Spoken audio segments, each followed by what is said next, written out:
about a year after Order 66. It was during that time that Darth Sidious called out Vader to meet him in his chambers. Sidious told Vader that after a year of his ascension, it was now time to show the mighty power of the Empire. It was to be only the voice of Palpatine that would rule the entire Empire, and it was time for everybody to find that out. Vader asked how would they approach this, and Sidious told him that Mon Cala would be the primary example for the entire galaxy what happens when you go against the wishes of the Empire. They would show the galaxy what is the price of defiance. He told Vader that King Li Char may have had an advisor helping him with his negotiations within the Empire, and the tactics seemed very familiar to Palpatine. When Vader asked if it could be a Jedi, Sidious took this as a possibility. He sent Vader to investigate and claimed the military aspects of the operation would be left to Governor Tarkin. The most tragic story, however, was Ambassador Telvar, who desperately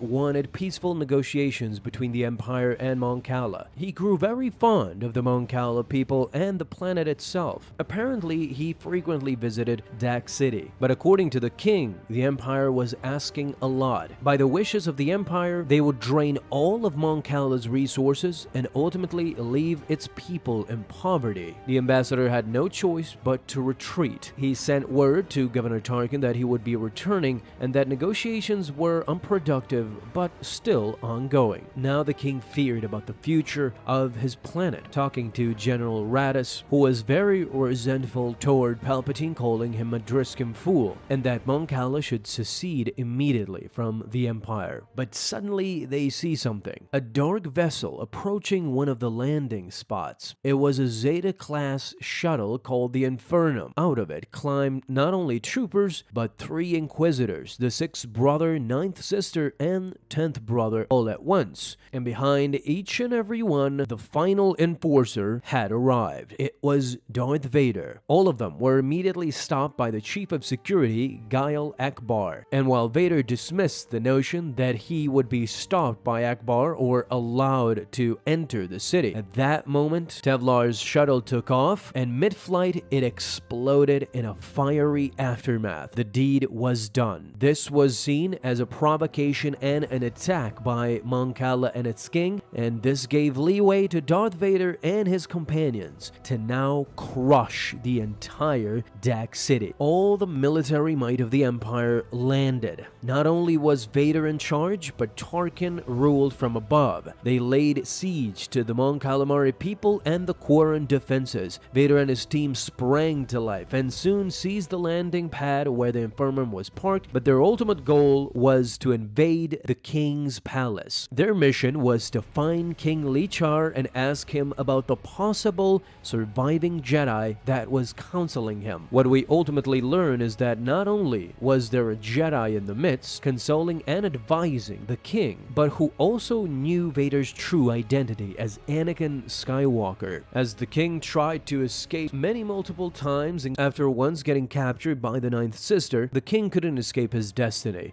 Even though he was located in the Royal Command bunker, Darth Vader arrived right at that spot, killed his guards without a moment's notice, and then disarmed King Li Char. He contacted Tarkin, who told him to take the king to a window nearby and send him his exact location. Vader asked Tarkin if he was going to send a shuttle, but was promptly denied. When Vader asked why, Tarkin began the bombardment of Mon Cala, right in front of the king for him to see. The King Li Char watched in horror, but still refused to surrender to Darth Vader, who up until that point had no qualms in killing the king if he did not reveal the location of the Jedi. But ultimately, the Jedi survivor Bar would confront Vader, and although the story about the battle between Vader and Bar will be left for another video, in this short story you can clearly see how ruthless in their invasions were Vader and Tarkin as a team. They would not only dismantle the entire planet, capital cities, and everything in between, but it shows their tactic. While Tarkin attacked you from above, Vader was boots on the ground, and he went straight for the king's palace, attacking and invading it without mercy. This does not in any way mean that if just one of them shows up, if just Vader shows up, or if just Tarkin shows up, that you will survive. But it clearly indicates the fact that they worked beautifully together. Their relationship at the start was rocky to say the least, but once they became a team,